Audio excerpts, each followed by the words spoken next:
शुभविवाह या मालिकेच्या 11 मार्चच्या भागामध्ये आकाश भूमीसोबत फोनवरती बोलत असतो आणि तूच तर म्हणतेस ना नाती जपायची जीवापाड. मग आत्ता काय झालं? आत्ता नाती जपण्याच्या ऐवजी तू तोडण्याचा प्रयत्न करतेस. म्हणजे जे लोक एकमेकांवरती जीवापाड प्रेम करतात त्या लोकांना 6 महिने ताटकळत ठेवणार आहेस तू भूमी, असं म्हणत आकाश आता भूमीला उलटाच डाव करतो. भूमी विचार करायला लागते, हा बोलतोय ते बरोबर आहे. यावरती आकाश म्हणतो, म्हणजे कसं आहे ना, हे कुणावरती तरी प्रेम केल्याशिवाय कळत नाहीये की प्रेमाच्या माणसापासून 6 महिने ताटकळत राहणं हे किती कठीण असतं. तू कधी कुणावरती प्रेम केलंयस का? नक्कीच केलं नसशील, म्हणूनच तुला माहिती नाहीये की प्रेमाच्या माणसांना जास्त वेळ लांब ठेवू नये. अच्छा, म्हणजे असं आहे का की 6 महिने तुला मला सतत भेटता यावं म्हणून तू 6 महिने हे सगळं पोस्टपोन करते आहेस, असं म्हणत आकाश आता भूमीचा उलटाच गेम करतो. आणि त्याच वेळेला तो म्हणतो, लक्षात ठेव, प्रेमाच्या माणसांना जवळ लवकरात लवकर आणणं हेच खरं आहे. असं म्हणत आकाश फोन ठेवतो. इकडे भूमी विचार करते, नाही, हा म्हणतोय ते बरोबर आहे. 6 महिने थांबण्यात काही अर्थ नाही, लवकरात लवकर हे लग्न झालंच पाहिजे. इकडे आकाश आणि आजीचं दोघांचाही प्लॅन यशस्वी होतो. आजी आणि आकाश एकमेकाला मिठी मारतात. तोपर्यंत इकडे आता भूमी येते आणि मला आजींनी सांगितलं आहे की 2 दिवसामध्येच लग्न झालं पाहिजे. ठीक आहे, करूया 2 दिवसात लग्न, असं म्हणत सगळ्यांना आनंदाची बातमी देते. सगळेजण खुश होतात आणि फायनली भूमी लग्नाला तयार झाली म्हणून माधवरावांना खूप आनंद होतो.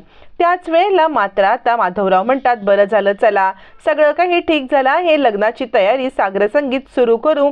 असं म्हणत असतानाच मानसीचा तोल जातो. तिच्या गळ्यातून आत्तापर्यंत लपवून ठेवलेलं मंगळसूत्र बाहेर येतं. मग मात्र भूमी म्हणते, मनू तुझ्या गळ्यात मंगळसूत्र काय आहे? यावरती मानसी गडबडते. आता भूमीला नव्याने काय सांगावं, कोणती नवीन कारणं द्यावी, माधवरावांना काहीच कळत नसतं. मग माधवराव म्हणतात, अगं मनू सांग ना, आता का गप्प राहिलीस, ताईला खरं खरं कारण सांग की, असं म्हणत माधवराव आता मानसीला उलट प्रश्न करतात. मानसी विचार करते, काय कारण सांगू? माधवराव म्हणतात, अगं मनू बोल की, अगं सांग की. अगं भूमी मी सांगतो काय झालं ते. अगं कसं आहे ना, ते म्हणतात ना, उतावळा नवरा गुडघ्याला बाशिंग. पण आपल्याकडे उतावळा नवरा नाहीये बरं का, नवरी आहे. आणि एक नाही बरं का, 2 आहेत. आणि ही फक्त काही मानसीच्या गळ्यातच मंगळसूत्र नाही आहे. पौर्णिमा दाखव की, तुझं पण मंगळसूत्र दाखव, असं म्हणत पौर्णिमाच्या गळ्यामध्ये असलेलं मंगळसूत्र माधवराव भूमीला दाखवायला सांगतात. मग मात्र भूमी म्हणते, काय आहे हे बाबा? यावरती माधवराव म्हणतात, अगं ह्या उतावळ्या नवऱ्या आहेत तो, यांना मंगळसूत्र घालून कसं दिसतंय हे पाहायची इच्छा झाली होती. भूमी सांगते, पण मंगळसूत्र आली कुठून? यावरती माधवराव म्हणतात, आजींनी 2 मंगळसूत्र पाठवली होती कशी दिसतायत म्हणून पाहण्यासाठी, आणि तीच मंगळसूत्र दोन्ही ह्या घालून बसल्यात. म्हणजे दोघींना पण इतकी घाई झाली होती म्हणून सांगू तुला. यावरती आता मात्र इकडे नीलांबरी म्हणते, हो तर म्हणजे कसं आहे ना, आपल्याला मंगळसूत्र घ्यायला काही जायला जमलं नाही, आजींनीच पाठवलेले मंगळसूत्र घालून ह्या दोघी जणी मिरवतायत. यावरती आता भूमी म्हणते, अगं मनू मग सांगायचं ना मला, असं काय इतकी का घाबरलीस तू? मानसी सुटकेचा निश्वास सोडते आणि म्हणते, ताई बरं ते सगळं जाऊ दे, कसं दिसतंय मंगळसूत्र? यावरती भूमी म्हणते, खूप छान दिसतंय, असं म्हणत आता ती वेळ मानसी आणि माधवरावांनी निभावून नेलेली असते. इकडे आजी आता योगेश्वरी आईला नमस्कार करते आणि आम्ही जो लग्नाचा घाट घातलाय तो सगळं काही सुरळीतपणे पार पडू दे म्हणून तिची प्रार्थना करत असते. तितक्यात तिथे रागिणी येते आणि आई तू कसलीही काळजी करू नकोस, हे बघ सगळं काही सागर संगीत होईल. म्हणजे तुला मी एक गोष्ट सांगू का? अगं म्हणजे भूमीला अजिबात वाटायला नको की हे दुसरेपणाचं लग्न आहे, म्हणून जेवढी डागडुजीट आवश्यक आहे किंवा जेवढं आवश्यक आहे तेवढं सगळं आपण केलेलं आहे. अथर्व म्हणतो, हो आजी तू काळजी करू नकोस, लग्नाचा दुसरेपणा म्हणजे भूमी वहिनीला बिलकुल जाणवणार नाही. असं म्हणत सागर संगत सगळी तयारी चालू असताना चिडलेला आकाश धावत पळत रागारागाने दात ओठ खात अभिजितच्या दिशेने येतो आणि काय आहे अभिजित, काय आहे असं म्हणत त्याला जाब विचारायला लागतो. अभिजित गडबडतो, आता काय आपण चूक केली? त्याला काही कळतच नसतं, सगळ्यांनाच कळत नाही की नक्की काय आहे. यावरती आकाश म्हणतो, बोल या पेपरवरती तू सही का नाही केलीस? अभिजित तुला सांगितले ना, जेवढा तुझं अवकात आहे त्या अवकातीत राहा म्हणून. राजा काका म्हणतात, आकाश अरे काय झालं? आकाश म्हणतो, राजा काका तू यामध्ये पडू नकोस, अभिजितलाच याचा जाब देऊ दे. यावरती रागिणी म्हणते, अरे हो अभिजितलाच जाब देऊ दे, पण नक्की घडलंय काय हे तरी सांगशील का तू? यावरती मात्र आता आकाश म्हणतो, मी अभिजितकडे काही पेपर साईनसाठी दिले होते, त्यातले त्यांनी सगळे पेपर साईन केले पण एकच साईन नाही केला. रागिणी म्हणते, अरे असेल त्या पेपरमध्ये काही फॉल्ट असेल, पेपरचा काही प्रॉब्लेम असेल, कागदपत्र पूर्ण नसतील किंवा ते आपल्या नियमात बसत नसेल, काहीतरी कारण असेल, त्याशिवाय का बरं अभिजित त्याच्यावर साईन नाही करणार. असं म्हणत रागिणी अभिजित बाजू घेऊन आकाशला बोलत असताना आकाश म्हणतो, नाही आत्या, ते पेपर वेगळे होते, ते पेपर होते भूमीच्या जुन्या घराचे. आता मात्र रागिणी हादरते. भूमीच्या जुन्या घराबद्दल आकाशला सगळं समजलं की काय, तिला जबरदस्त धक्का बसलेला असतो. तोपर्यंत इकडे आता माधवराव सांगत असतात, हे बघ, फक्त घरामध्ये म्हणजे आता प्रशांत, मानसी आणि भूमी तिघच जण काम करतायत. तुम्ही दोघे जणी मस्तपैकी बसून इथे आहात, काहीतरी हातभार तुम्ही पण लावा की. यावरती पौर्णिमा म्हणते, आता माझा स्नॅक्स टाइम आहे, मला काही काम वगैरे सांगू नका. तितक्यात सगळी शॉपिंग करून प्रशांत आणि मानसी येतात आणि ह्या दोघी जणी निवांत बसलेल्या असतात. त्यावरती माधवराव म्हणतात, आता सामान आत तरी ठेवायची कृपा करा. नीलांबरी म्हणते, का प्रशांत आणि मानसीच्या हाताला काय मेहंदी लागले काय, ते घरातले पाहुणे आहेत, ठेवतील ना, नाहीतर राहू दे जिथे सामान आहे तिथे. मोठी तुमच्या मुलीच्या आवडीची जिलेबी आणली, जसं काही ती एकटीच सगळी जिलेबी खाणार आहे. असे 2-3 टोमणे मारून नीलांबरी निघून जाते. तितक्यात आता भूमी बाहेर येते. तोपर्यंत माधवराव आता मात्र पाहतच बसतात. इकडे आकाश सांगत असतो, हो आत्या, याने बाकीचे सगळे पेपर साईन केले पण भूमीच्या घराचे पेपर साईन नाही केले. आता मात्र रागिणीला प्रश्न पडतो, भूमीच्या घराबद्दल ह्याला काय समजलंय. यावरती रागिणी म्हणते, भूमीचं घर, माधवराव वांचं घर. यावरती आकाश म्हणतो, हो, माधवरावांचं जुनं घर. ज्या वेळेला भूमीला मी घरी सोडलं ना, तेव्हा पाहिलं ती तिच्या जुन्या घराला किती मिस करत होती. मी हे सगळं पाहिलं आणि त्याच वेळेला ठरवलं की तिचं घर तिला परत द्यायचं.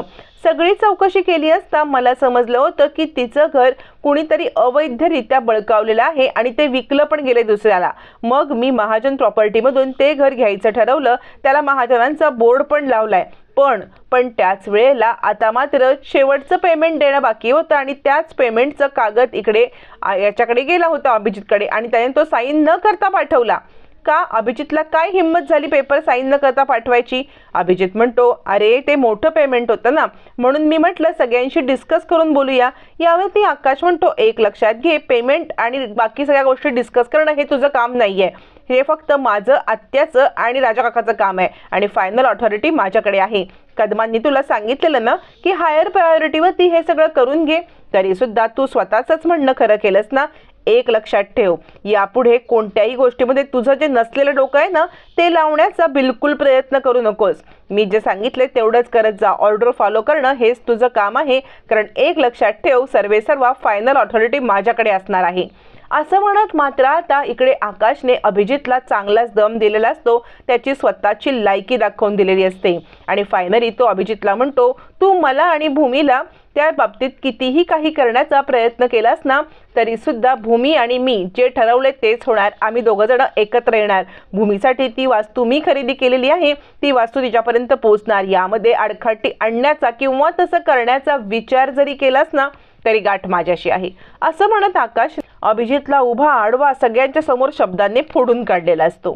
आता मात्र भूमी सांगते, बाबा मी जरा बाहेर जाऊन येते, कारण ग्रामतेला आपण शकुनाचा विडा ठेवला नाही ना, तो ठेवून येते. माधवराव म्हणतात, बघ, या घरामध्ये तुझ्या व्यतिरिक्त कोणाला काही आठवतच नाहीये. आणि माधवराव म्हणतात, प्रशांत तू भूमिताईच्या सोबत जा, प्रशांतला काहीतरी काम असतं. मानसीला म्हणतात, तू जा. मानसी म्हणते, मला रुखवाताचं काम करायचं आहे. प्रशांत तू मला सोडशील का. यावरती आता भूमीला एकटंच जाणं भाग पडतं, कारण पौर्णिमा सुद्धा काही जायला तयार नसते. मी नवरी आहे, मी काही करणार नाही असं म्हणत पौर्णिमा बसून राहते. भूमी म्हणते, बाबा काही काळजी करू नका, मी पटकन जाऊन येते. इकडे आता चिडलेला आकाश सांगत असतो, हे बघ, माझ्या आणि भूमीच्या मध्ये येण्याचा तू जर प्रयत्न केलास ना, तर यापेक्षा वाईट मी काही करू शकत नाही. असं काहीतरी करेन. एक गोष्ट लक्षात ठेव, आमच्यामध्ये येऊ नकोस, कारण तुझ्यामध्ये येण्याने माझ्या आणि भूमीच्या नात्यामध्ये कोणताही दुरावा येणार नाही, पण तुझी अवस्था मात्र मी बिकट करून ठेवेन. असं म्हणत अभिजितला सडेतोड उत्तर देत आकाशने फायनली त्याला आता सगळ्यांच्या समोर आपली लायकी दाखवलेली असते.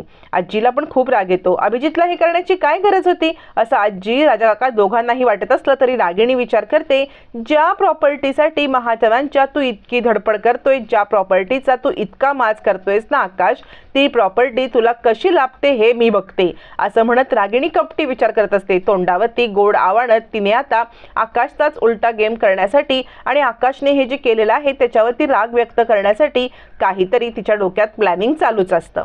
नंतर इकडे पुढील भागामध्ये आपल्याला पाहायला मिळणार आहे की लग्न लागत असतं, भूमी ती पत्रिका पाहत असते, पण आकाश त्याच वेळेला जाऊन ती पत्रिका लपवतो. फायनली भूमीपासून हे सगळं सत्य लपवण्यासाठी आकाश यशस्वी होतो. आता भूमी आणि आकाश कसे एकत्र येणार पाहणं रंजक